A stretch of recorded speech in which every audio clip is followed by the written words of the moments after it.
Hayyee akkam jirtu harka fuunee torbee kana tireediin akkam ture anis xiqqoo ishee badeen ture niwusii waa'eetu waan ta'eef akkasumallee guyyaa ayyaanaatu ture waan ta'eef molidee maarkeetichi muuvmentii guddaa hin qabu jedheeni waan jiru apdeetii waliin goone kanaaf gaaffii namoota baay'ees kan ta'e immoo gaaffii na gaafachaa jirtanii namoonni na barreessaa jirtanillee baay'ee guddaa galatooma. Feekii yeroo ta'u haala kamiitiin gargar baafanna? Osoo nu agarsiistee viidiyoo daqiiqaa bal'aallee osoo nu hojjettee gaaffii jedhutu jira. Isaaf immoo deebii isinii kenna jedhee yaadaa kuni maalidhaa haala kamiitiin gargar baafannaa yeroo jettanii yaaddanii jalqaba irratti maaltu isin barbaachisaa? Fibonacci Retracement kan jedhamu tokko isin barbaachisa jechuudha. Inni immoo asuma irraallee indikeetarii kanallee fayyadamuu dandeessu. Tireediingii namoonni baay'ee namoonni fayyadamtan ni argatu waan ta'eef. Fibonacci Retracement jedhu kana isa FP Retracement jettu kana irraa haala kamiitiin gargar akka baafattanii inni kun akka siistama tokkotti isin agarsiisa jechuudha. Wantoonni isin agarsiise warroonni duraa akkuma jiran ta'etu inni kun immoo haala kamiitiin yeroo fakkeenyaaf wal duraa duubaan fayyaduu gaaffiin lamaan sadan tokko dhufanii isa kam filannaa yookiin isa kamtu feekiidha isa kamtu immoo riiliidha istirooongiidha. Daareshiin dhufe sana deebisuu danda'a isa jedhu haala kamiitiin akka gargar baafattanidha jechuudha viidiyoon irraa kan isin agarsiisu. Jalqaba irratti asirratti konseptii isaa hubachuu kan qabdanii wantoota lamatu jiru innis diskaawunti zoonii fi piriimiyeem zoonii kan jedhamu jiru jechuudha. Yeroon akkasiin hin jedhu amma fakkeenyaaf iddoo kanarratti waan kana diraa godhee isin agarsiisu. Iddoo kanarratti walakkaan isaa duwwaan tuqaa shan isinitti mul'atti tanaanii. Duwwaa tuqaa shanii olitti kan jiru piriimiyeem zoonii yeroo jedhamu duwwaa tuqaa shanii gaditti kan jiru immoo diskaawunti zoonii jedhama jechuudha. Yeroon akkasiin hin jedhu piriimiyeem zooniin namoonni baay'een maateriyaala sana yookaan immoo qarshii sana bitanii humnaan oli muuvmentii gubbaarra geera taanaanii carraa ittiin gadi deebi'uudha jechuudha. Akkasumas immoo diskaawunti zoonii yeroo seenu immoo yookaan immoo duwwaa tuqaa shanii gaditti yeroo gadi bu'u immoo maaltu raawwata? Maarkeetichi baay'ee daampii godhe yookaan gadi bu'eera jechuudha. Kanaaf carraan inni diskaawunti zoonii yeroo seenu muuvmentichi apwaardii yookaan immoo gara olitti deebi'utu jira jechuudha. Asirratti waan hubachuu qabdan keessaa kanaan dura viidiyoo isin hojjechaa ture irratti maaltu waan ilaalaa turtan keessaa feer vaaluu gaappii order blookii kana warrootaan kiileevilii jedhaman kana erga argattanii booda baay'ee fi seelii guutuu jedhee isinitti himin ture. Akkasumas illee as keessatti amma fakkeenyaaf maarkeetichi muuvii godhee naannaa kana cabsee diskaawunti zoonii yeroo seenu diskaawunti zoonii keessaa warroonni jiranii order blookis ta'uu danda'a feer vaaluu gaappiis ta'uu danda'a akka kiileeviliitti warroonni nu gargaaran suni carraa ittiin istroongii ta'an ni qabu jechuudha. Carraa isaan ittiin istroongii ta'an qabaatanii carricha bireekaawutii godhaniitu deebisaniitu istiraatijii keenya appilaayi yerootti goonu carraa ittiin cabsanii ol deebi'an ni qabu jechuudha. Yeroon akkasiin hin jedhu haala kamiitiin feekii fi riilii isaa gargar baafannaa sanaan jettan siniif adda baasuuf jechuudha. Amma fakkeenyaaf naannaa kanatti yoo isin agarsiisu muuvmentichi tireendii akkasii agarsiisa taanaanii. Amma fakkeenyaaf tireendii akkasii agarsiisa taanaanii. Maarkeetichi deemsa akkasii agarsiisa taanaanii maaliif wantoota sadiin ala raawwachuu hin danda'u waan ta'eef maarkeetii wayi gara bukkeetti wayi asii gadi wayi immoo asii olii kana deemuudha waan ta'eef kan isarraa eegamu jechuudha. Yeroo akkas ta'u walakkaa kanatti feer vaaluu gaappiin ni jira jennee leesee akka fakkeenyaatti yeroo isin agarsiisu walakkaa kana feer vaaluu gaappiin tokko ni jira yoo jennu itti fufee illee ammas illee muuvmenticha irratti illee feer vaaluu gaappiin naannaa kana jira yoo jennu. Akkasumas kanaa gaditti illee feer vaaluu gaappiin tokko illee ni jira jennee yoo yaadne akka amma muuvmentichaan isin agarsiisa jechuudha. Fibonacci Retracement keenya yeroo finne asirraa kaasneetu hangasitti diraagii goonee itti agarsiisnu wanti suni dirqama maal gochuu qaba jechuudha. Feer vaaluu gaappiin inni naannaa yookaan immoo piriimiyeem zoonii kana keessa jiru vaalidii miti jechuudha. Maaliif feer vaaluu gaappiin tokko dhufeetu diskaawunti zoonii erga seenee booda amma fakkeenyaaf kuni yeroo isin agarsiisu naannaa kanatti ilaaluu dandeessu. iddoo jalqaba haala kamiitiin illee akka fayyadamnu siin agarsiisa irratti dowwoori. Jalqaba irratti fair value gaappii naanna'aan kun jirtu nuti erga waan kana irratti apply hin goonu taanaan Fibonacci Retracement kana apply hin goonu taanaan maaltu raawwata? Fair value gaappiin iddoo kana jirullee akka galumsaatti waan nu fayyadu nutti fakkaata feekii fi riilii isaallee yookaan istirongii fair value gaappii isaallee ta'uu isaallee adda baafachuu waan hin dandeenyeefi jechuudha. Akkasumas inni naannaa kana gidduu inni kanaa gadii fi kanaa gadi jirullee inni kun akka optionii tokkootti keessaa baheeraa jechuudha. Inni premium zoonii kun jiru keessaa baheeraa jechuudha. Amma kan nuti eegnu maalidha? Maarketichi duwwaa tuqaa 5 yookaan parsantii 50 kana cabsee gadi bu'eera waan ta'eef fair value gaappiin order blockiin wantoonni as keessa jiran kuni xiqqoo ishii carraa akkaataa ittiin istirongii ta'an ni qabu waan ta'eef akka kanaatti gargar baafachuu dandeenya yookaan fiigara out goonetu fair value gaappii ishii iddoo premium zoonii keessa jirtu kana disqualified goona yookaan immoo ignore goonaanii jechuudha. Kanaaf carraa akkasumas immoo order blockiin asiis ni jira taanaan asillee ni jira taanaan asillee ni jira taanaan wanti kuni ni raawwataafi jechuudha. Discount zoonii amma seenutti kuni gara buy zooniitti yookaan immoo moovimentichi carraa ittiin bituuf nu gargaaranidha jechuudha. Yeroon akkasiin jedhu wanti kuni as qaqqabeera taanaan moovimentichi yeroo itti jijjiiramu ni jira jechuudha. Garuu erga as qaqqabee boodallee isa tokkoffaa cabsee erga bahee inni lammaffaallee jira. Isa lammaffaarra erga qaqqabee booda istiraatejii keenya fakkeenyaaf eeshaa seeshinii keenya irratti wantoonni fayyadaman nu jiru. Dirqama change of character break of structure kan kanaan dura ture break gochuu qaba. Itti fufee immoo change of character godhee deebi'ee yeroo retrace nu seennaa jennee walitti himnee ture. Har'aa sana asirratti yeroo apply goonu nuun kennu taanaanii fair value gaappichillee validiintii jechuudha. Ammasis sadaffaallee ni eegnaa jechuudha. Kanaaf jalqaba irratti garuu kan adda baafachuu qabnu maalidhaa? Premium zoonii yeroo ta'u premium zooniin directionii jedhama. Tirendichatu nuuf murteessaadha jechuudha. Nuti tirendiin keenya buy zoonii yookaan immoo gara asoolee jaateedha kan isinitti agarsiisaa ture. Asoolee wanti deemu kuni discount zeenuu yeroo seenudha kan nuti binnu jechuudha. Akkasumas immoo moovimentichi illee tirendii yookaan immoo daawun tirendii taataanaanii asii gadee taataanaanii maaltu nurraa eegama? Akkasuma premium zoonii amma inni seenutti eeguun dirqama nuti ta'a jechuudha. Inni kun amma discount zoonii seenutti eegnee inni asii gadee immoo moovimentichi immoo asii gadee ta'uu sanatti kan immoo tirendichi daawun tirendii ta'uu sanatti immoo kan eeguu qabnu maalidhaa? Amma inni premium zoonii seenutti eeguu qabna jechuudha. Moovimentichi akkatti deema taanaanii jechuudha. Asirrattis akkasumas gargar baafachuu akkamitti haala kamiitiin dandeessanii isin agarsiisa jechuudha. Jalqaba irratti naannaa kanarra walakkaa kanarratti fair value gaappiin jiraachuu danda'a, order blockiin jiraachuu danda'a, whatever. Yeroon akkasiin hin jedhu walakkaa kana wantoonni jiraachuu danda'u baay'een isaanii jiraachuu danda'u jechuudha. Akkasumas sappoortiif resistaansii illee ta'uu danda'a. Baay'een supply and demand illee ta'uu danda'a. Wantoonni garaagaraa ni jiru jechuudha walakkaa kanatti mul'atan. Garuu wanti kun moovimentichi asii gadeetti fufa. Akkuma amma jalqabeetti hanga dakaatti bu'a jennee yaadna taanaanii maarketicha analyze yeroo jennu maalirraa hubachuu qabna dirqama iddoo inni itti retrace godhu yookaan immoo wanta sana ittiin nu godhu dirqama ilaalachuu qabna jechuudha. Asirratti illee Fibonacci Retracement keenya yeroo kaawwannu maaltu nu mul'ata?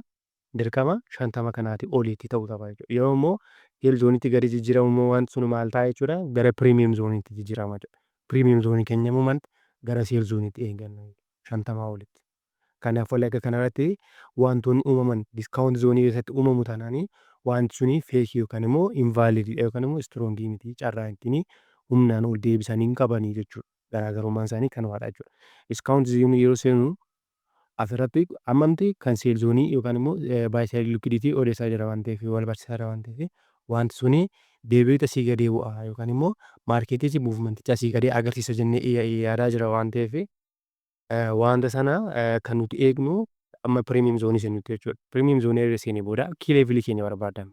Key levelii keenya maal akka fakkeenyaaf walakkaa kanatti asirratti order blockiin jira tanaan asii fair value gaappiin jira tanaan asillee immoo akkasuma rejection blockiin illee jira tanaan discount zoonii keessa inni jiru validii miti jechuudha. Validii kan ta'u premium zoonii keessa isa jirudha jechuudha. Duwwaa tuqaa 5 olitti isa jirutu validii ta'a jechuudha. Isaan keessaallee Yeroo order blockii keessan tuqe yookaan immoo fair value gap keessan tuqu duubatti deebi'ee wantoota isin barbaadan sana isinii kennuu qaba jechuudha. Wantoota barbaadan sana isiniin kennu taanaani isaa olii jirutu vaaliididha jechuudha. Gargar baafachuun isaa isin irraa eegama jechuudha. Kanaaf asirratti gaaffii yoo waan isinitti jiraate na gaafachuu dandeessu. Gara chaartiitti illee isin geesse isin agarsiisa jechuudha. Kanaaf piriimiyeem zoonii fi diskaawunt zoonii illee akkasitti gargar baafannaa jechuudha. Akkasumas torbee darbe keessa tireediin fudhadhee tokkollee viidiyoo isaa dhumarratti haala kamiin appilaayi akkanatti fudhadhe isin agarsiisa jechuudha. Amma peeriin nuti tireedii goonu kuni gooldiidha yookaan immoo warqiidha. Kan torbee darban keessaa fakkeenyaaf tokko dhumsaa irratti appilaayi gooneetu isin agarsiisa. Amma fakkeenyaaf kan guyyaa jimaataa illee ilaaluu dandeessu.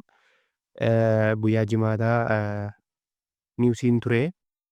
Niwusiin torbee jiini seenee guyyaa jimaataa niwusiin NFP ni jira waan ta'eef NFPchi haala kamiitiin namoonni baay'een tireedii godhanii piroofitii godhanii isa jedhamu sana yeroo ilaallu asuma irratti illee yeroo ilaallu waan kana haala kamiitiin appilaayi goonaa isa jennu yeroo ilaallu riitireesmentiin kuni iddoo sappoortiif reezistaansiin jirutti appilaayi godhanna jechuudha. Amma fakkeenyaaf iddoo kana sappoortiin jira, iddoo kana reezistaansiin jira. Kana gidduutti appilaayi godhanna jechuudha. Akkasuma amma fakkeenyaaf asirratti diraagii goone akkas yoo goone maalidha? Naannaa kana kan jiru akka sappoortiitti nu gargaara, naannaa kana kan jiru akka reezistaansiitti nu gargaara jechuudha. Hubattanii erga akkas goonee booda muuvmentichi diskaawuntii zooniidha moo piriimiyeem zooniidha isa jedhamu gargar baafanna jechuudha. Kanaaf muuvmentichi jalqaba tirendichi maalidha? Tirendichi app tirendiidha. Kanaaf app tirendii erga ta'ee keenyaaf kaaraaktarii wantoota seelsis yookaan daampii ittiin gochuu danda'u waan nu kennan qabu yeroo akkasitti ilaallu. Garuu muuvmentichi yookaan app ta'e muuvmentichi karaa walitti deemaa jira jechuudha. Kan nuti eegnu dhufee diskaawuntii zoonii keenya seenee carraan ittiin ol bahuu argachuudha jechuudha.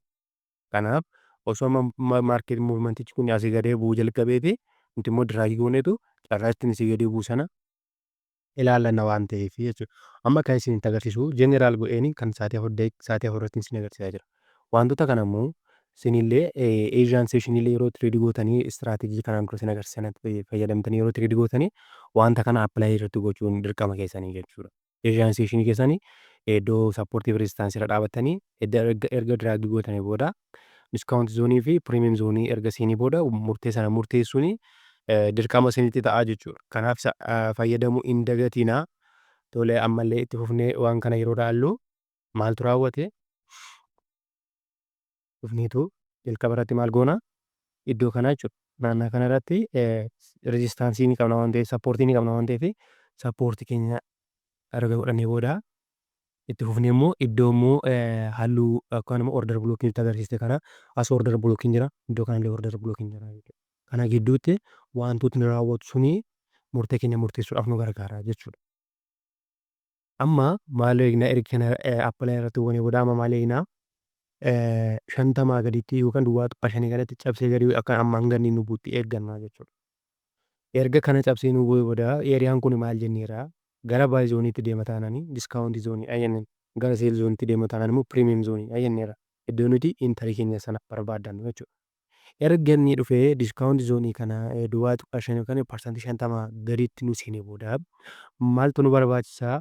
0.5 gaditti erga ta'ee booda kii leevilii keenya nu barbaachisaa jechuudha. Wantoota asitti sana as walakkaatti diskaawuntii zoonii warroonni jiran kuni order blookis ta'uu danda'a, fair value gaappis ta'uu danda'a. Wantoonni akka kii leeviliitti fayyadamnu suni istroongii ta'uu jechuudha.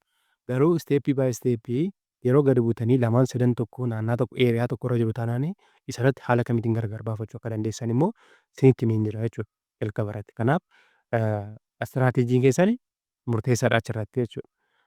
Kanaaf amma erga diskaawuntii zoonii keenya nu seenee booda maal raawwannaa? Piriimiyeem keenya kii leeviliin keenya amma fakkeenyaaf kan sa'aatii 4 irratti fair value gaappii keenya ni qabna. Akkasumas illee immoo asirratti immoo order blookii illee ni qabna jechuudha. Breaker blookii illee ni qabna jechuudha naannoo kanarratti. Kana haala kamiitiin gargar baafannaa inni yeroo yaadnu immoo order blookii kanarratti diraagii goonee ni eegna. Istiraateejii keenya erga appilaayi goonee break of structure nu kenne itti fufee immoo change of character yoo nu kenne wanti suni deebi'ee change of character sana immoo boodiidhaan cabsee deebi'ee retrace godhee value nu kenne yookaan rejection blockii ta'uu danda'a, fair value gaappii ta'uu danda'a. Wanta sana retrace nu godha kanani fair value gaappii naannaa kana jiru vaalididha jechuudha. Feekii isaa miti jechuudha.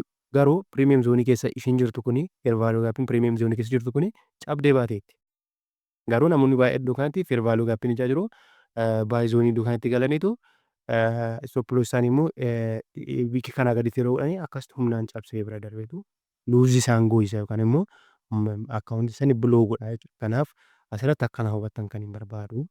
Jalqabarratti piriimiyeemiin seel zoonii gochuudhaaf yookaan immoo iddootti gurgurudha jechuudha. Diskaawuntiin immoo iddootti bituudhaaf fayyadamudha jechuudha. Akkamitti appilaayi goona? Sappoortii keenyaa fi reezistaansii keenya yookaan immoo order bilookii tokkotti hanga order bilookii tokkotti diraagii goonetti iddoon carraa ittiin change of direction agarsiisuu yaalu sanatti raawwanna jechuudha. Yeroo raawwannu garuu piriimiyeem zoonii keenyaa fi diskaawuntii zoonii keenya barbaachadha jechuudha. Waan biraa barbaachisu wanta. Kanaaf yeroo gara daqiiqaa loo taayim fireemitti gadi buusnu wanti suni sirrii fi sirrii ta'uu dhabuu isaa ni ilaalla jechuudha. Akkasuma yeroo gadi buusnu immoo diskaawuntii zoonii keessadha. Sa'aatii afurratti fair value gaappii qabna. Yeroo daqiiqaa 30 irratti dhufuun illee asirratti fair value gaappii ni qabna. Fair value gaappiin illee naannaa kana illee ni jira. Naannaa kana illee ni jira. Akkasuma gargar baafannaa jechuudha. Ammas illee gara daqiiqaa 5 yeroo intariidhaaf fayyadamnu, intarii seenuudhaaf yeroo fayyadamnu waan kana piriimiyeem zoonii yookaan immoo diskaawuntii zoonii erga nu seenee booda maal raawwanna iddoo itti gurgurru yookaan immoo iddoo itti binnu sirrii isaanii arganna jechuudha. Sirrii isaa feekii isaa ta'uu hin taane sirrii isaanii arganna jechuudha. Kanaaf isaa gargar baafachuu hin dagatinaa jechuudha. Tireedii guyyaa jimaataa fudhattan kana fayyadamtaniitu taanaanii carraa ittiin piroofitii ittiin baatan bahuu keessanii guddaadha jechuudha. Dhufneetu maal raawwanne erga sa'aatii 4 irratti fair value gaappii keenya diraagii godhannee booda maaltu raawwate naannaa kanarratti jalqaba diskaawuntii zoonii seeneera. Itti fufuudhaan immoo maaltu raawwateera? Break of structure illee nu kenneera. Koochii illee nu kenneera waan ta'eef daqiiqaa 5 irratti change of character nu kenneera waan ta'eef sana booda dhufee rejection blockii naannaa kanarratti akka intariitti fayyadamna jechuudha. Rejection blockii naannaa kanarra jirtu irratti akka intariitti fayyadamna jechuudha. Kana booda maaltu raawwata? Fair value iddoo ittiin stop lossii keenya kaawwannu namoonni baay'ee iddoo stop lossii kaawwatanitti ni raawwatu waan ta'eef kun kan guyyaa eengaddaa ture ifama. Kan guyyaa har'aa break of structure guyyaa jimaata iddoo kanatti break of structure nu kenneera. Hanga ni change of character nu kennitu ni eegganna jechuudha. Daqiiqaa muraasa irratti fi gadi buutanii yoo ilaaltanii asitti change of character nu kenneera jechuudha. Boodiidhaan xumura waan ta'eef ni as qaqqabee ni deebi'ee nuti immoo kan isaan maraatira iddoo fair value gaappiin kun jiru irratti seennaa jechuudha. Kana booda inni usii illee taanaanii kuni teeknikal analyisiin isaa sirrii waan ta'eef muuvimentii kana guutuu illee tireedii gochuu dandeessu. Piroofitii argachuu dandeessu.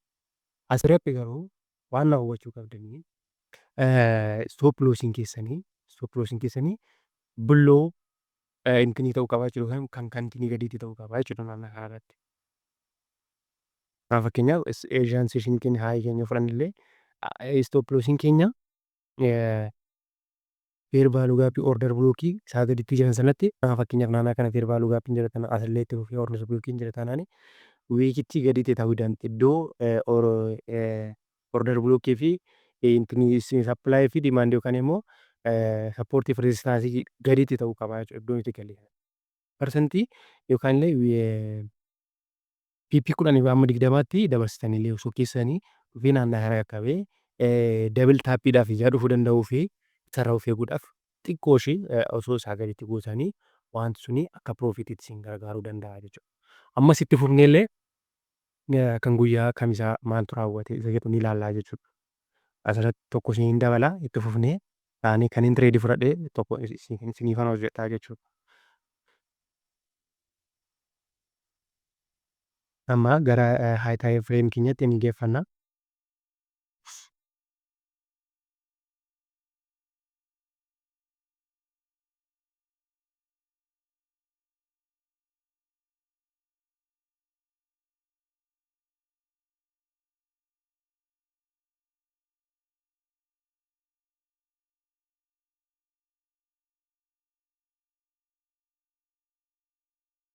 Amma kan asirratti yoo ilaallu kan guyyaa torbee darbee keessaa immoo tokko isaa yeroo ilaallu kuni guyyaa jimaataa wantoota turan nu agarsiisee ture tireedii kan goone har'ammosti itti fufnee immoo viidiyoo yookaan immoo siliippii itti aanu immoo tokko ni ilaallaa jechuudha.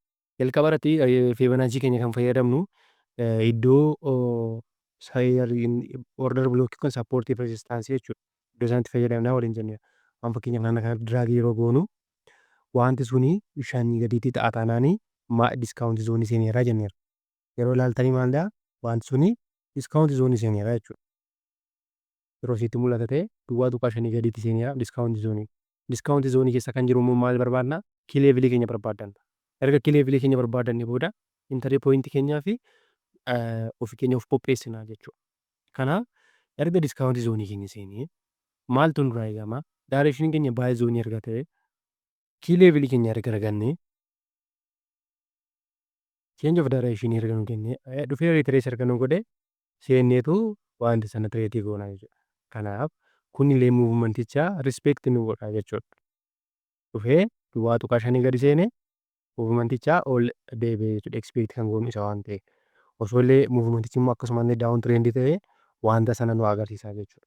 Amma immoo gara seel zoonii yookaan immoo muuvimentii sii gadii sana yeroo ilaallu maaltu raawwata? Amma fakkeenyaaf kuni yeroo ilaallu asuma irratti kanumallee isuma kanallee yeroo ilaallu isuma naannaa kanallee yeroo ilaallu muuvimentichi maal ture isa jedhu yeroo ilaallu Fibonacci retracement keenya asii fudhanneetu maaliif muuvimentichi asii gadi deemaa jira waan ta'eef kan nuti eeggannu maalidhaa? Seel zoonii yookaan immoo daawun tireendii deema jennee waan eeggannuufi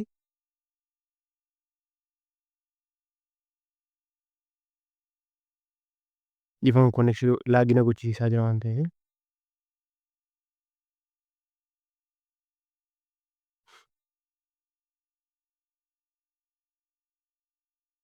shum kanallee yeroo ilaallu shum kana naannaa kanallee kuni kan guyyaa baay'eeti baay'isoo xiqqaa isinitti hin fakkaatiin muuvimentii guddaa qaba. Erga akkas goonee booda maarkeetichi daampii gochaa daawun tireendii gochaa. Kanaaf nuti ekspeekti kan goonu maalidhaa? Jalqaba diskaawunti zoonii keessa ture yookaan duwwaa tuqaa shanii gadi ture. Nuti ekspeekti kan goonu yookaan immoo gara kamitti deemuu qaba jennee yaadna? Jalqaba piriimiyeem zoonii nu seenuu qaba jechuudha wanti sun. Erga piriimiyeem zoonii nu seenee booda wantoonni kiileevilii barbaadannu ni jiru. Kiileevilii erga arganne booda intarii pooyintii keenyaa fi of qopheessina jechuudha. Kanaaf 50 duwwaa tuqaa shanii oldha kun. Amma fakkeenyaaf naannaan kun duwwaa tuqaa shanii. Kun garuu piriimiyeem zoonii nu seeneera. Carraan ittiin seel zoonii seenuu ni jira jechuudha. Akkasumas itti fuftanii immoo naannaa kanatti illee yoo siisatanii wanti suni ni hojjeta jechuudha. Kuni kan nu gargaaru garuu maaliifidha? Istiraatiijii keenya irratti maaliif nu gargaara? Iddoo ittiin feekii fi riiliisaa yookaan immoo gabaan suni muuvimentii agarsiisaa jiru sana ilaallaa nu agarsiisaa jechuudha. Amma fakkeenyaaf kanallee yeroo ilaallu piriimiyeem zoonii seeneera. Carraa kana gidduutti PP 300 PP 200 hanga PP 1000tti illee hojjechuu ni dandeessu jechuudha. Maaliif loongii yookaan immoo iswiingi tireedirii yoo taatanii wanti kun baay'ee isin gargaara jechuudha. Kanaaf kana fayyadamuun hin dagatinaa. Piriimiyeem zoonii fi diskaawunti zoonii hanga isinitti eegaa. Kan isin eegdanii seel zooniidha taanaanii yookaan immoo bituu fi gurguruuf taanaanii dirqama piriimiyeem zoonii hanga isinitti eeguu qabdu jechuudha. Itti fuftanii immoo ni gurgurtu illee taanaan immoo akkasuma amma piriimiyeem zooniitti isinitti eeguun dirqama keessanii jechuudha. Erga sana booda seenee booda maaltu raawwata? Wanti suni vaalidii fi invaalidii yookaan immoo feekii ta'uu dhabuusaa gargar ittiin baafattu waan ta'eef jechuudha. Akkasuma sappoortii fi reezistaansii yeroo akkasitti tireedii gootanii wanti suni dirqama yookaan diskaawunti zoonii isinii seenuu qaba yookaan immoo piriimiyeem zoonii isinii seenuu qaba. Isarratti erga hordoftanii booda gara eejaansii keessaniitti illee yeroo deebitanii wanti suni seeraan isinii hojjeta jechuudha. Eejaansii isinii tireedii gootu taanaan eejaansii isinii London illee akkas gootu taanaan Niiwuork illee tireedii gootu taanaan akkasumallee sagalgalaa illee Tookiyo illee tireedii gootu taanaan wanti suni isinii raawwata jechuudha. Amma asirratti ifuma guyyaa jimaataa illee yookaan immoo loo taayim fireemii keenya irratti illee yoo appilaayi goone wanti suni dirqama wanta sana nu kennuu qaba. Dirqama wanta kam nu kennuu qaba? Waan appilaayitti goonu sana nu kennuu qaba jechuudha.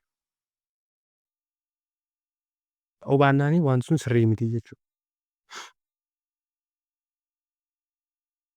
Kanaaf maallaa gochuu qabdu xiqqoo ishee kondiishiniin na rakkisaa jira waan ta'eef asirratti appilaayi yeroo gootanii wanta sanaan eeriyaa isaa baruu dandeessu. Kan feekii fi riilii isaa yookaan istirooнгii isaa gargar baafachuu qabdu ni dandeessu jechuudha.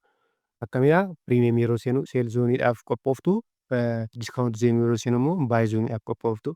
Achi keessatti immoo kiileevilii keessan ni fayyadamtu. Erga deebitanii booda immoo intarii pooyintii keessanii fi bireek oof istiraakchar cheenji of karaaktarii isinii kennuu qaba. Kana booda intarii gootaniitu eeshiyaa walakkaa keessanii akka tiipii tokkotti eeshiyaa immoo haayii keessan immoo akka tiipii lamaan sana booda immoo guyyaa lamas guyyaa sadis iswiingillee hooldi gochuu warri dandeessanii wanta sana hooldi gochuu ni dandeessu jechuudha.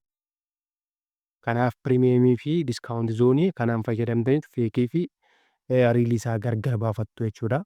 Vidiyoo ittaan duratti illee tireedii waan hin godhe isin agarsiisaa xiqqoo ishee kondiishinii waan na rakkisaa jiruu fi kanaaf hanga ammaatti waan na wajjin turtaniif galatoomaa. Namoonni gaaffii fi komentii qabdan naa barreessuu hin dagatinaa. Telegiraamii yuuzar neemiin koonii jira waan ta'eef itti fayyadamuu hin dagatinaa. Sheer illee koppii liinkii gochuu hin dagatinaa. Guyyaa gaarii.